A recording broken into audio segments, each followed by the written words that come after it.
I'm going to be taken care of. In our culture, there's so many things that are set up to stop us from connecting directly with each other. Like if you go to a bar, we take this for granted. If you go to a bar, it's dark, there's really loud music playing, because if it were quiet and there were good light, people would get freaked out to have to deal with each other so directly. Our economy thrives on this.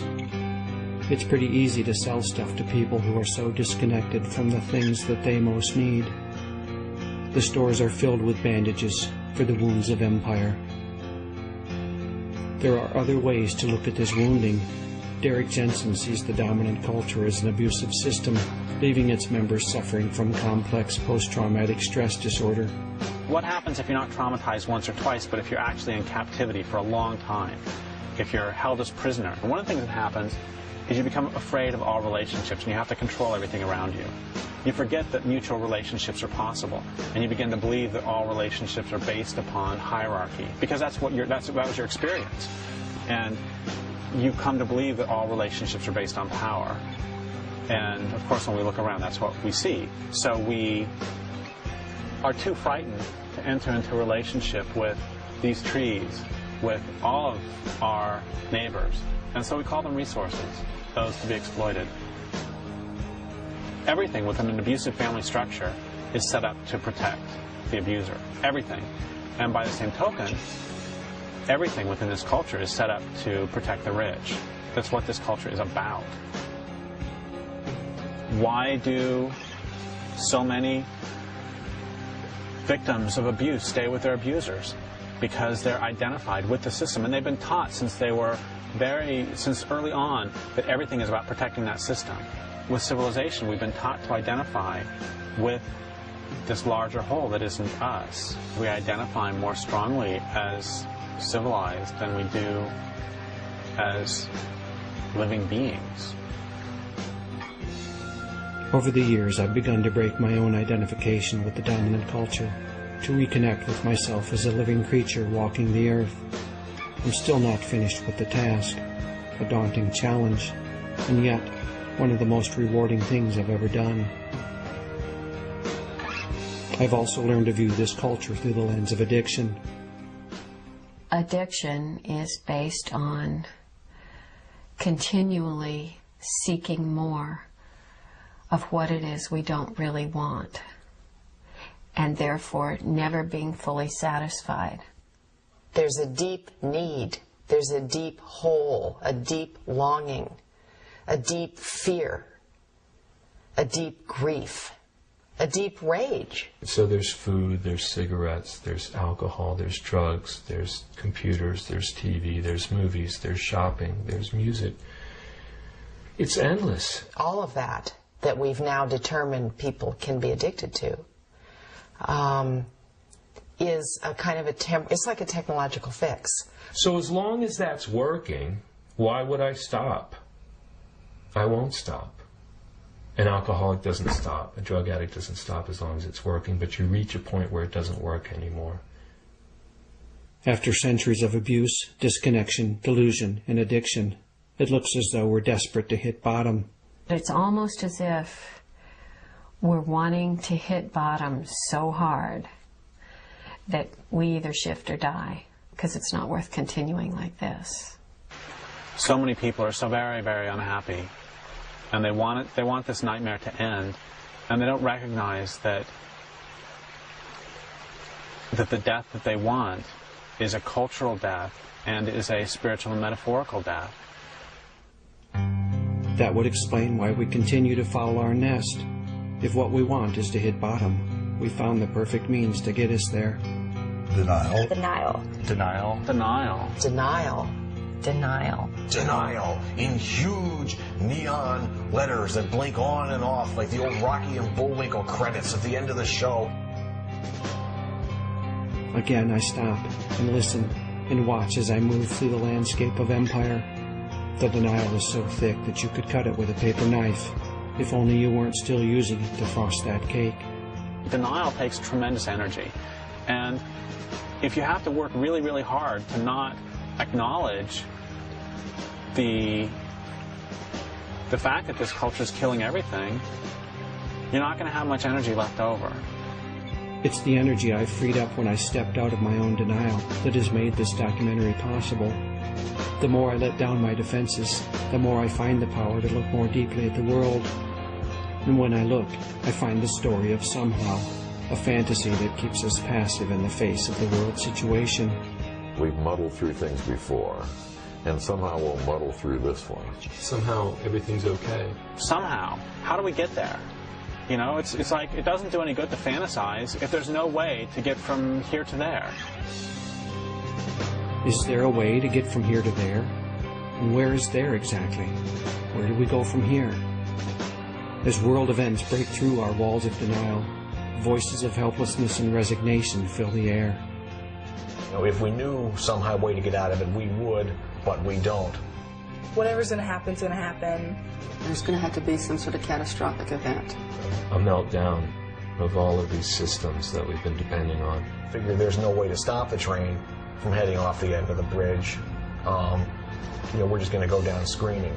And finally you just say, fuck it. This is, let's just fuck it. Who cares? You know, we might as well go out and party and have a good time because the world's not going anywhere good.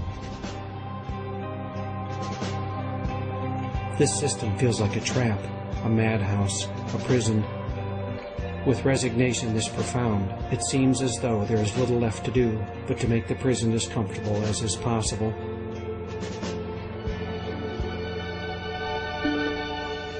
Personalized, and with accessories engineered to our personalized taste, for convenience, for comfort,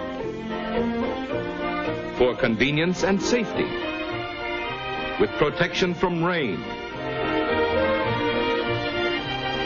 blocking out the wintry gale, with comforting warmth, to hold out the searing heat with cooling comfort. Capitalist culture is telling us to buy, and we will feel better if we buy more. That we are incomplete, and that we need to fill this emptiness within us by consuming. Consume, consume, consume. We've looked now at the train that is hurtling us to destruction, at the tracks that constrain us, at the locomotive power that drives us to oblivion. And we see more clearly now exactly where we are headed. It all adds up to this. This culture is not only killing the planet, it is destroying us as human beings. The train plunges forward at blinding speed. Charlie stole the handle. So who are we going to be?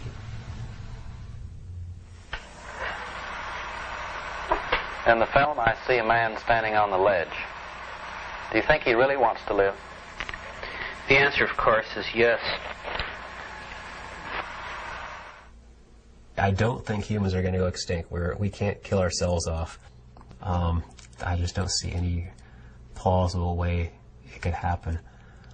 Well, I guess, yeah. What might happen is the Earth could get into a serious runaway greenhouse effect that could turn the whole planet like the planet Venus, where it's like 1,000 degrees and full of methane.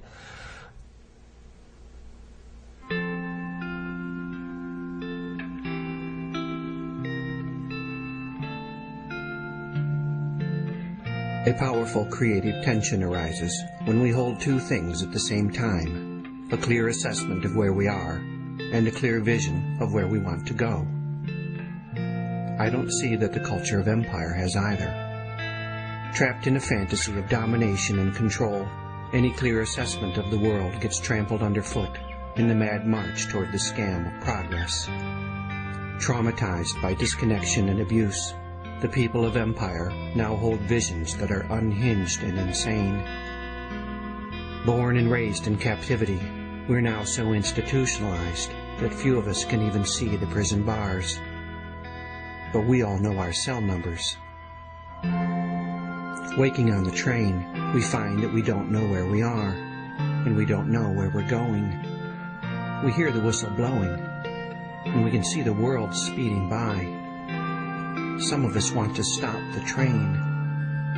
We want to get off before it reaches the end of the line. But we have no clear idea how to get from here to there.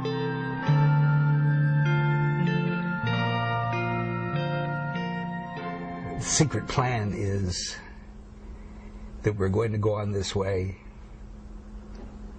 no matter what for as long as we can. I likened it to this secret plan in Nazi Germany. It was an open secret. Everyone knew that those Jews weren't going off to resorts or to have picnics in the woods. But no one talked about it. And no one talks about this either.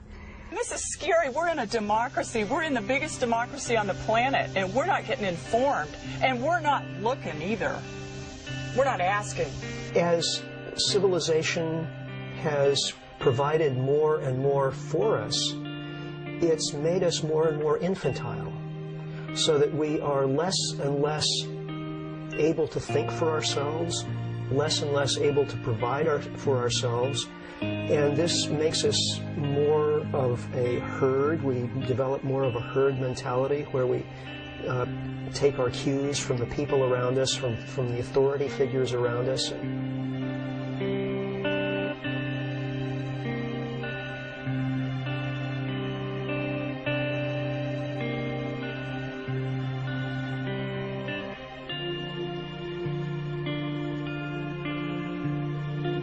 The situation is desperate.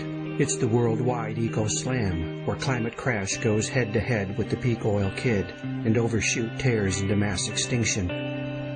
It's the smackdown at the end of the universe, and tickets go on sale this Friday. The American lifestyle is unsustainable. That means that it can't be sustained. It's coming to an end.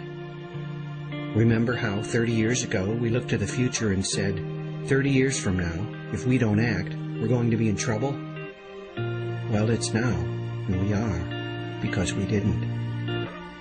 The fundamental laws of life have been broken. The consequences of that are now apparent. Remember the secret plan. The dominant culture is not going to stop until it destroys everything. It can't. It's built on a foundation of faulty assumptions. I see no way that it can be reformed. It can only be discarded so that something new can grow in its place. We have to look at this. We have lost a whole range of human